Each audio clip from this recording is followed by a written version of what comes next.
అమ్మలు కన్నా అమ్మ మహాతల్లి నువ్వురా. తర్వాత శివుడు అయిపోయాడు కదా, ఇప్పుడు కాళికా అమ్మవారిని పిలిచాడంట. వీడు పిలిస్తే శివుడు వచ్చేస్తున్నాడు, పిలిస్తే కాళికామాత వచ్చేస్తుంది. అన్ని నావను పిలిచినప్పుడు ఆమె నా దగ్గరకు వచ్చింది.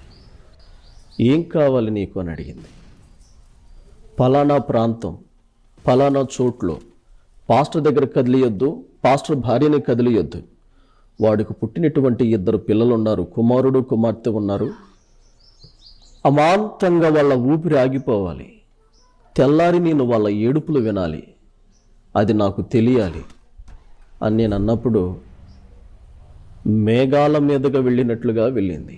ఉత్తి పుణ్యానికి పిల్లల్ని చంపేసిరా అంటే కాళికా అమ్మవారు పిల్లల్ని చంపడానికి బయలుదేరిందంట. అంటే ఏం చిత్రీకరిస్తున్నారు? క్షుద్ర దేవతలు, దుష్టశక్తులు, దెయ్యాలు అని చెప్పి దేవతలను చిత్రీకరించడంలో ఇలాంటి స్క్రిప్ట్లు ఎన్నో ఉన్నాయి. వీడు మొట్టమొదటిసారిగా వీడు మొదలుపెట్టింది కదా, వీడికి ముందు చెప్పారు, ఇప్పుడు కూడా చెప్తూనే ఉన్నారు ఇంకా.